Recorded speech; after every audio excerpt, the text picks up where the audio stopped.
আর যাকে তাকে রোহিঙ্গা বলে দিচ্ছে, যাকে তাকে বাংলাদেশি বলে বাংলাদেশে পুশ করে দিয়ে এসছে, পুশ ব্যাক করে দিয়ে এসছে, আমাদের জানায়নি।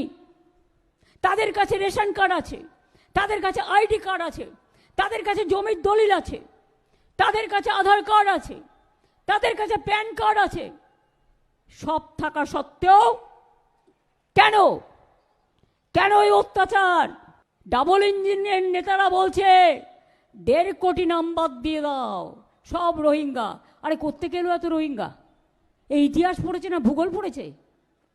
ইউনাইটেড নেশনস বলেছিল কয়েক বছর আগে সব শুদ্ধ রোহিঙ্গার সংখ্যা হচ্ছে 10 লাখ, এখন নয় ভেরিয়ে ধরলাম 17 লাখ। সে বলছে 1.5 কোটি লোকের বাদ দিয়ে দাও নাম, সব রোহিঙ্গা। আরে রোহিঙ্গা খায় না, মাথায় দেয় বাংলায়?